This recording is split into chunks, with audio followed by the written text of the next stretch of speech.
कौवे की कहानी लेकर प्रस्तुत हुई हूँ। मेरी कहानी कुछ इस तरह है। एक बहुत बड़ा जंगल था। उस जंगल में एक कालू नाम का कौवा रहता था। वह रात की तरफ काला था, इसलिए बहुत दुखी होकर रो रहा था। वहां से एक साधु महाराज जा रहे थे। साधु महाराज ने कौवे की तरफ देखा और कहा, क्या हुआ? कौवे ने बोला, यह कैसा जीवन दिया है, काला बनाया है। जहाँ भी जाकर काऊ काऊ करूं, लोग उड़ा देते हैं, झूठा खाना खिलाते हैं, श्राद्ध के काम आता हूँ, तकलीफ ही तकलीफ। महाराज ने कहा, क्या बनना चाहते हो? कौवे ने कहा, हंस बनना पसंद करूंगा। महाराज ने कहा, जा बनाता हूँ तुमको हंस, पर एक बार हंस से मिलकर आ। कौवा उड़ते उड़ते हंस के पास गया और हंस से कहा, हंस भाई तुम कितने मस्त दिखते हो। हंस ने कहा, सफेद रंग, यह भी कोई जिंदगी है। दोनों उड़ते उड़ते महाराज के पास गए और कहा, महाराज ने हंस से पूछा, बता हंस, क्या बनना चाहता है? हंस ने कहा, तोता बनना पसंद करूंगा। महाराज ने कहा, जा बनाता हूँ तुमको तोता, पर एक बार तोते से मिलकर आ। दोनों उड़ते उड़ते तोते के पास गए, पेड़ के 4 चक्कर लगाए, तभी जाकर तोता दिखा। हंस ने तोते से कहा, तोता भाई तुम कितने मस्त दिखते हो। तोते ने कहा, हरे में हरा मिल जाता हूँ, तुमने पेड़ के 4 चक्कर लगाए, तभी जाकर मैं दिखा, यह भी कोई जिंदगी है। तीनों उड़ते उड़ते महाराज के पास गए और महाराज ने तोते से पूछा, बता तोते, क्या बनना चाहता है? तोते ने कहा, मोर बनना पसंद करूंगा। महाराज ने कहा, जा बनाता हूँ तुमको मोर, पर एक बार मोर से मिलकर आ। तीनों उड़ते उड़ते मोर के पास गए और कहा, मोर भाई तुम कितने मस्त दिखते हो। मोर ने कहा, यह आवाज सुन रहे हो, ठक ठक ठक। कौवे ने पूछा, किसकी आवाज है? मोर ने कहा, शिकारी है, मुझे मारकर मेरे पंख बेच देंगे। कौवे ने कहा, तो फिर कौन खुश नसीब है? मोर ने कहा, तुम। कौवे ने पूछा, वह कैसे? ना तुम्हें किसी का खतरा है, ना जान खोने का डर, तो तुमसे बढ़िया कौन? तो फिर सब समझ गए, हम जैसे है सर्वश्रेष्ठ है और ईश्वर की हर रचना अपने आप में परिपूर्ण है। और कौवा खुश होकर गाने लगा, काला काला मेरा रंग, कोयले जैसा मेरा रंग, पक्षियों में सबसे चतुर, खाने के लिए सदा अतुर। और गाते गाते उड़ गया, काव काव काव। धन्यवाद। सुप्रभात सर, मेरा नाम गायत्री शंकर सदगिर है। मैं कक्षा 3री स की छात्र हूँ।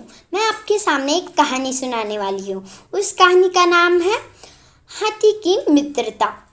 बहुत पुरानी बात है।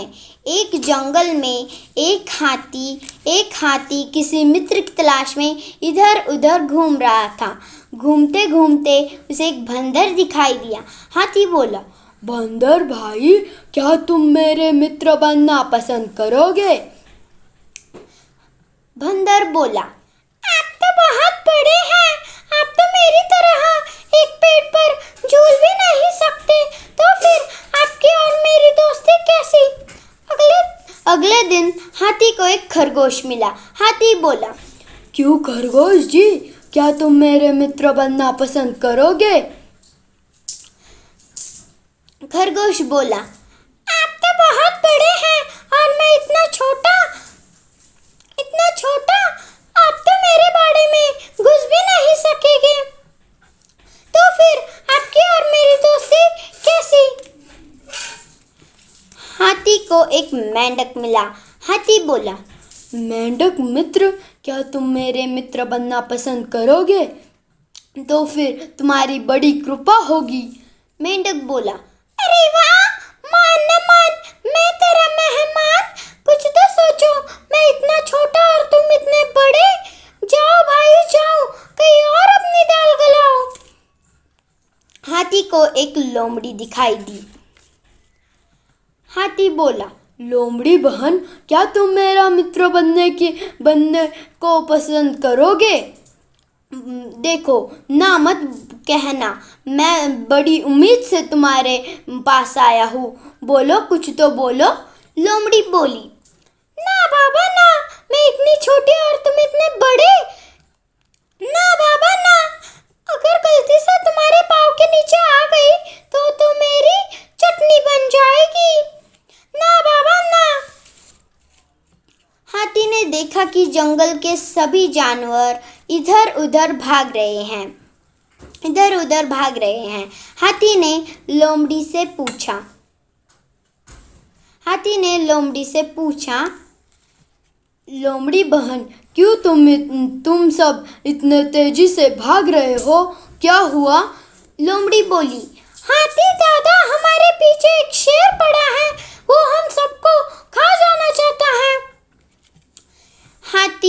हाथी शेर के पास जाकर बोला, श्रीमान, क्यों इन सभी को व्यर्थ में मार रहे हो? क्या तुम सभी एक ही दिन में इनको मारकर खा जाना चाहते हो? शेर बोला, जा अपना रास्ता पकड़, तुझे क्या, मेरा दिल जो करे वो मैं करूँगा। हाथी समझ गया था कि लातों के भूत बातों से नहीं मानते। हाथी ने एक लात शेर को मार दी और शेर दुम दबा के भागने लगा। जब यह खुशखबरी हाथी ने सबको बताई, वो बहुत खुश हो गए और कहने लगे, हमारा मित्र बनने के लिए तुम्हारा साइज एकदम ठीक है हाथी। हमें इस कहानी से यह सीख मिलती है, मित्र हो जो मुसीबत में काम आए। धन्यवाद सर।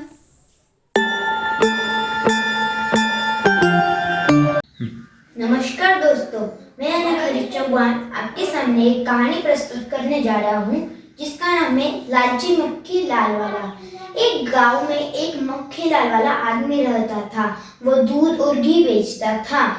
एक दिन मक्खी लाल के दुकान के सामने एक बच्चा आता है और कहता है, मक्खी लाल चाचा, मुझको 1 किलो घी दे दो। मक्खी लाल वो डिब्बा लेकर बच्चे को घी देता है, पर उसका मुंह ऊपर रहता है और सोचता है कि मैं सुबह सुबह तो मेरी दुकान में बहुत सारी मक्खियां मंडरा रही थी। तो मक्खी लाल का मुंह ऊपर रहता है और एक मक्खी उसमें गिर जाती है।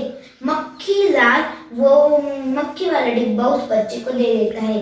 बच्चा कहता है, ये क्या मक्खी लाल चाचा, इसमें तो एक मक्खी गिर गई है। मक्खी लाल वो डिब्बा लेकर उस मक्खी को साइड को निकाल देता है, वही गंदा डिब्बा उस बच्चे को दे देता है। थोड़ी देर बाद मक्खी लाल के घर के सामने 2 सैनिक आते हैं और कहते हैं, सुनो मक्खी लाल, आज शाम तक 300 किलो घी महल तक पहुंचा देना। मक्खी लाल अपने छोटे भाई से कहता है, छोटे भाई, जल्दी से घी बनाने में लग जाओ, 300 किलो घी।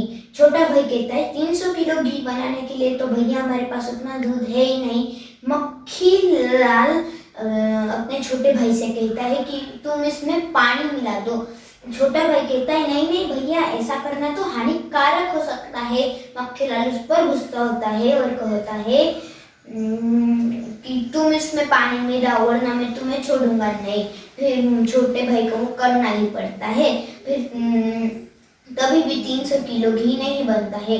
फिर थोड़ी देर बाद मक्खी लाल कहता है कि तुम आगे जाकर दुकान संभालो, मैं कुछ करता हूँ। मक्खी लाल सोचता है, क्यों ना मैं इसमें वनस्पति तेल मिला दूँ। मक्खी लाल साइड में रखा हुआ वनस्पति तेल का डिब्बा उठाता है और उस घी में मिला देता है। फिर 300 किलो घी बन जाता है। मक्खी लाल जल्दी से उस घी को महल तक पहुंचा देता है। थोड़ी देर बाद महाराज सभी मंत्रियों को बुलाकर दावत रखता है। फिर सभी मंत्री जाते रहते हैं, तब महाराज उनको मिठाई देता है। सारे मंत्री घर जाकर अपने बीबी बच्चों को वो मिठाई देते हैं और राजा भी खा लेता है। थोड़े दिनों बाद राजा बीमार पड़ता है और जब उस सैनिक बताता है कि महाराज आपकी तरह सारे मंत्री भी बीमार पड़ गए हैं, तब महाराज गुस्सा होता है और मक्खीलाल के छोटे भाई को बुलाता है। क्यों मक्खीलाल के छोटे भाई, तुमने ही इतनी गंदी मिठाई बनाई है ना जिससे सब बीमार पड़ रहे हैं? नहीं महाराज, मैंने तो भैया से कहा था कि इसमें पानी और घी तेल मत मिलाए, तभी भी भैया ने मेरी नहीं सुनी। तो फिर महाराज अपने सैनिकों को भेजकर कहता है तुम मक्खीलाल पर नजर रखो। फिर वो मक्खीलाल की खिड़की में से झांक कर देखते कि ये तो इसमें वनस्पति तेल मिला रहा है। फिर वो उसको रंगे हाथ पकड़कर महाराज के सामने ले जाते हैं और वो सैनिक कहता है महाराज ये वनस्पति तेल मिला रहा है घी और दूध में। फिर महाराज उस पर बहुत गुस्सा होते हैं और कहते हैं कि तुम मिलावट करते हो ना, रुको अब तुम्हें जेल में डाल देता हूँ। मक्खीलाल कहता है माफ कीजिए महाराज, मैं आगे से नहीं करूँगा, लेकिन तभी भी महाराज नहीं सुनता है और उसको जेल में डाल देता है। इस कहानी से हमें ये सीख मिलती है कि कभी हमें लालच नहीं करना चाहिए। धन्यवाद।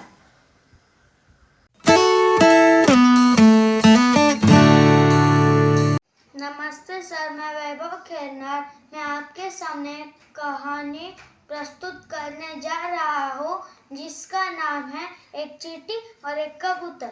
एक समय की बात है, एक चींटी पेड़ पर चलते चलते तालाब में गिर गई।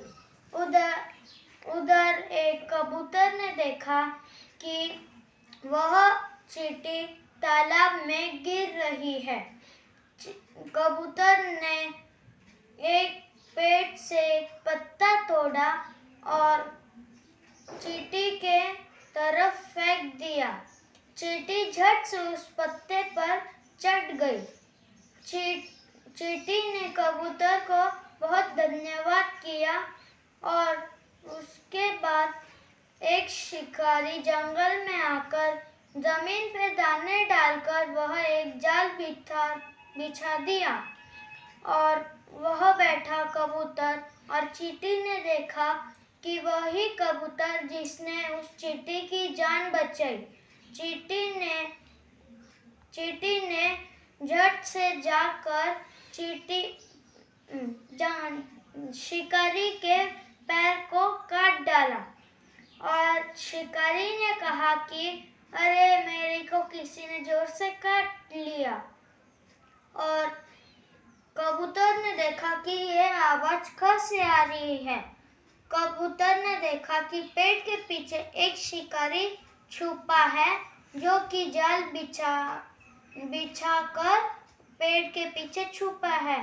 तो दोस्तों, इस कहानी से हमें ये सीख मिलती है कि हम अगर दूसरों की मदद करेंगे तो वो हमें बाद में भी हमें मदद करते हैं। धन्यवाद।